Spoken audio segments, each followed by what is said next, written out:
ఇప్పుడు ప్రభుత్వాన్ని నడిపేటప్పుడు ఇవాళ రేవంత్ రెడ్డి కూడా తెలుసు పోలీసులు ఒక పని ఎప్పటికప్పుడు చేస్తూనే ఉంటారు 24/7. ఏంటిది అది? ఇప్పుడు మా ఎమ్మెల్యేలను కొంటూ 50 లక్షల రూపాయలతో ఒక సన్నాసి దొరికిండు 2015లో. ఒక సన్నాసి మా ఎమ్మెల్యేలను కొంటూ 50 లక్షల రూపాయలు పట్టుకొని బ్యాగులో మా ప్రభుత్వాన్ని కూల్చాలని కుట్ర చేస్తూ దొరికిండు.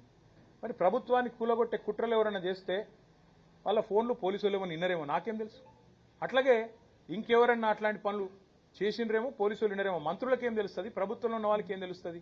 ఇంకొక విషయం కూడా మీకు చెప్తున్నా బ్రదర్, ఇది మీకు గుర్తుపెట్టుకోండి. ఇవాళ ఈ రోజు నేను చెప్తా ఉన్నా, గుర్తు చేసుకోండి. కోమటిరెడ్డి వెంకటరెడ్డి గారు, ఉత్తమ్ కుమార్ రెడ్డి గారు వారి ఫోన్లు ట్యాప్ అవుతున్నాయని చెప్పి జర్నలిస్టులకు చెప్తే జర్నలిస్టులు దాని మీద మరి వార్తలు రాస్తే ఇంతవరకు ప్రభుత్వం ఖండించలేదు. ఇవాళ నేను అడుగుతా ఉన్న రాష్ట్ర డీజీపీ గారిని, రాష్ట్ర ఇంటెలిజెన్స్ ఐజీ గారిని, మీరు ప్రమాణం చేసి చెప్పగలుగుతారా రాష్ట్రంలో ప్రస్తుతం మీరు ఫోన్లు మావి ట్యాప్ చేయట్లేదు, మంత్రుల ఫోన్లు ట్యాప్ చేయట్లేదని? ఫోన్ ట్యాపింగ్ అనేది, గూఢాచారి వ్యవస్థ అనేది పోలీసులు ఈ రోజు కాదు, నిఘా వ్యవస్థ అనేది శాంతి భద్రతల పరిరక్షణ కోసం, అట్లాగే ప్రభుత్వాల్ని అస్థిరపరిచే కుట్రలు ఎవరైనా చేస్తే దాని నుంచి ప్రభుత్వాలను కాపాడడం కోసం 1952 నుంచి నెహ్రూ గారి టైం నుంచి ఈ రోజు మోడీ గారి టైం. నాకు చాలా ఆశ్చర్యం అనిపించింది. ఇవాళ కేంద్ర హోంశాఖ సహాయ మంత్రి గారు ఏదో మాట్లాడినారు, చూసినారు మా ట్వీట్ ఏదో. ఆయన హోంశాఖ సహాయ మంత్రి, ఆయన ఆధీనంలో ఉండే పోలీసులు కూడా ఇవాళ దేశంలో కొన్ని వేల ఫోన్లు వింటున్నారు. అది ఆయనకు తెలుసో తెలియదో నాకు తెలియదు. అంటే ఇది దేశ భద్రతకు, శాంతి భద్రతల పరిరక్షణకు, ప్రభుత్వాల స్థిరత్వానికి సంబంధించి పోలీసులు రొటీన్గా శాంతి భద్రతలు కాపాడాలి అనుకున్నప్పుడు జరిగే కార్యక్రమం. దానికి మంత్రులకు, ప్రభుత్వంలో ఉండే రాజకీయ నాయకులకు పాత్ర ఉండదు. ఇదే రేపు చెప్తాను నేను. ఏం చెప్తా ఇంకా కొత్తగా? మాకేం సంబంధము, మాకేం తెలుసు? ఇవి రొటీన్గా జరిగే కార్యక్రమాలు జరుగుతుంటాయి. ఈ రోజు కూడా ఇప్పుడు మీతో మాట్లాడుతున్నాను కదా, పక్కనే కాంగ్రెస్ ప్రభుత్వం ఉన్నది కర్ణాటకలో, తెలంగాణలో కాంగ్రెస్ ఉన్నది, ఇటు పక్కకు బీజేపీ ఉన్నది. ప్రతి ప్రభుత్వం ఈ దేశంలో గూఢాచారి వ్యవస్థ మీద ఆధారపడుతుంది. ప్రభుత్వాధినేతలకు రిపోర్ట్లు వస్తాయి. ఎట్లా వస్తాయో మాకు తెలియదు. వాళ్ళు ఎట్లా తీసుకొచ్చిన సమాచారం మాకు తెలియదు. మేము అడగం. మేమంటే మేము కాదు, ముఖ్యమంత్రులకు, మంత్రులకైతే అసలే తెలియదు. ఇది వాస్తవం. ఈ దేశంలో ఇదేదో కొత్త విచిత్రమైన విషయం అన్నట్టు, చాలా గొప్ప విషయం ఏదో వీళ్ళు పరిశోధించి సాధించినట్టు నేను ఇవాళ అడుగుతున్నా. ఎవరిని అడగాలి? సిట్ ఎవరిని పిలవాలి? నిజానికి గతంలో ఇంటెలిజెన్స్ ఐజీగా పనిచేసి ప్రస్తుతం డీజీపీగా ఉన్న శివధర్ రెడ్డిని పిలిచినరా? గతంలో టీఆర్ఎస్ ప్రభుత్వంలో ఇంటెలిజెన్స్ ఐజీగా మొదటి ఇంటెలిజెన్స్ ఐజీ ఎవరు? ఇవాళ డీజీపీ శివధర్ రెడ్డి గారు. ఆయనకు తెలుస్తుంది ఎవరి ఫోన్లు ట్యాప్ చేసినా, మాకేం తెలుస్తుంది? గతంలో డీజీపీగా పనిచేసిన మహేందర్ రెడ్డి గారికి తెలుస్తుంది. మొన్నటిదాకా డీజీపీగా పనిచేసిన జితేందర్ గారు, ఆయన గతంలో హోమ్ సెక్రటరీ ఉండి, ఆయనకు తెలుస్తుంది.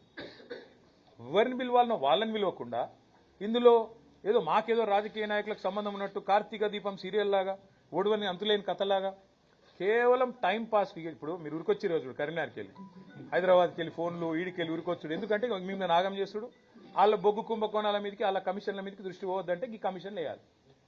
ఏముంది ఆ సిట్టులో? అడిగితే నేను చెప్తా, కుల్లా చెప్తా. ఇవాళ రేవంత్ రెడ్డి ప్రభుత్వం మా ఫోన్లు ట్యాప్ చేయడం లేదా? ప్రతిపక్ష నాయకుల ఫోన్లు ఇవాళ రేవంత్ రెడ్డి ట్యాప్ చేయడం లేదని ఒక్క అధికారి కెమెరా ముందుకు వచ్చి చెప్పే ధైర్యం ఉందా? చెప్తారా అఫీషియల్గా? వాళ్ళకి తెలుసు, చెప్పలేరు. ఎందుకు? రేపు మా గవర్నమెంట్ వస్తుంది, మళ్ళీ మేము ఎంక్వైరీ చేసినాం అనుకో, వీళ్ళందరూ అలా బొక్కల పడతారు.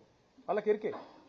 వాళ్ళు ఏ ప్రభుత్వమైనా భారతదేశంలో 1952 నుంచి నేటి వరకు మాకు రాజకీయ నాయకత్వంతో సంబంధం లేకుండానే శాంతి భద్రతల పరిరక్షణ, సామాజిక మరి స్థిరత్వము, అట్లాగే ప్రభుత్వాల స్థిరత్వం కోసం ఎప్పటికప్పుడు వేగులు సమాచారం సేకరిస్తూనే ఉంటారు. కానీ రాజకీయ నాయకత్వానికి, ముఖ్యమంత్రి అయినా మంత్రులకైనా మాకు ఆ సమాచారం ఎట్లా వస్తుంది అని తెలియదు. రెండోది, ఇప్పుడు నేను ఫర్ ఎగ్జాంపుల్ చెప్తున్నా మీకు, మాకేదో సమాచారం కావాలి అనుకోండి, నాకు కాదు ప్రభుత్వాధినేతకు సమాచారం కావాలి, పోలీసు వాళ్ళకి చెప్తే వాళ్ళు తెచ్చిస్తారు. వాళ్ళు ఎట్లా తెచ్చారో మాకు చెప్పొద్దు, మేము అడగద్దు. అది మౌఖిక ఒప్పందం, అది ఓవరాల్గా చట్టం. ఇది తెలుసు పోలీసు వాళ్ళకు. కానీ ఇప్పుడు ముఖ్యమంత్రి దావోస్ పోయిండు కదా, ఆడికెళ్ళి హార్వర్డ్ పోతుండు కదా, 10 రోజులు టైంపాస్ చేయాలి కదా. ఓ రోజు హరీష్ రావుని విలువుండ్రి, ఓ రోజు కేటీఆర్ని విలువుండ్రి, దినమంతా ప్లేట్ బ్రేకింగ్లు పెట్టి బదలు కొట్టుండ్రి, గుచ్చుతున్నారు, పొడుస్తున్నారు, లోపల పీకుతున్నారు, ఏకుతున్నారు, ఏ ఉండదు. మేము చేసేది తప్పేం లేదు, వాళ్ళు పీకేదేమీ లేదు. ఇదొక అబ్సల్యూట్ ట్రాష్ కేసు, ఇది బక్వాస్ కేసు. దీనిలో ఏమీ లేదు. ఇది విచారణ చేస్తున్న పోలీసులకు కూడా తెలుసు. ఇంకా విచిత్రం ఏంటంటే నేను మొన్న హరీష్ రావు గారిని పిలిస్తే ఏమో కొత్త విషయాలు ఏమో చెప్తారేమో అనుకున్నా. ఏం లేదు, అడిగిందే అడుగుడు, తిరల మరల చేసి అడుగుడు, మరల తిరలేసి అడుగుడు. మమ్మల్ని కూడా రేపు గదే ఉంటుంది. టైంపాస్ చేసి సాయంత్రం వరకు మీడియా దృష్టి ఆకర్షించి మీకు పాపం మీకు కూడా ఏదో ఒక వార్త మసాలా కావాలి కాబట్టి మీతో కూడా నడిపించి దినమంతా ఆడో విజువల్ ఈడో విజువల్ ఆడో కెమెరా ఏడో కెమెరా పెట్టి డ్రామా అంత తప్ప ఏం లేదు. ప్రజలకు పనికొచ్చే ఒక్క పని ఈ ప్రభుత్వం ఈ 2 ఏళ్లలో చేసిందా?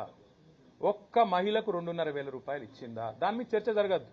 6 గ్యారెంటీల మీద చర్చ జరగద్దు. 100 రోజులు అన్నది మర్చిపోవాలి. ఏమనంటే కేసీఆర్ అప్పులు చేసిండని డప్పు కొట్టాలి. ఇదే దిక్కుమాలిన ఆలోచన తప్ప వాళ్ళు పీకేదేం లేదు, వాళ్ళతో అయ్యేదేం లేదు. బరాబర్ పోతా, బరాబర్ వాళ్ళకి చెప్పొస్తా. నేను అడుగుతా ఫస్ట్ సిట్టోళ్ళు ఏమని, మీరు నా ఫోన్ ఇలా ట్యాప్ అవుతుందా లేదా చెప్పురు ముందని అడుగుతా. చెప్తారా? గది కథ. ఇది ఒక రొటీన్గా జరిగే వ్యవహారాన్ని ప్రభుత్వంలో రొటీన్గా గూఢచారి వ్యవస్థ చేసే పనిని, ఇదేదో జరగలేని పని ప్రపంచంలో ఎన్నడూ జరగలేదు. ఇప్పుడు రొటీన్గా ఎవడన్నా మా ప్రభుత్వాన్ని పడగొట్టే లుచ్చా పని ఎవడన్నా చేస్తే, 50 లక్షల రూపాయలతో ఎవడన్నా బ్యాగ్ పట్టుకొని దొరికితే, మా ఎమ్మెల్యేలను కొనుగోలు చేసే ప్రయత్నం చేస్తే వాళ్ళ ఫోన్లు ఇంటే ఇన్నరేమో, మాకేం సంబంధం దానికి? ప్రభుత్వాన్ని కూలగొట్టే పని ఎవడన్నా వెధవ చేస్తే ఆ వెధవను అడ్డుకునే క్రమంలో ఆ వెధవ ఫోన్లు ఇంటే మాకేం సంబంధం? పోలీసుల పని అది. మేమేం చేస్తాం దానికి? మాకు సంబంధం ఉండదు. రొటీన్ ప్రక్రియ అంటున్నారు. రొటీన్ ప్రక్రియ అనే కంటే ముందు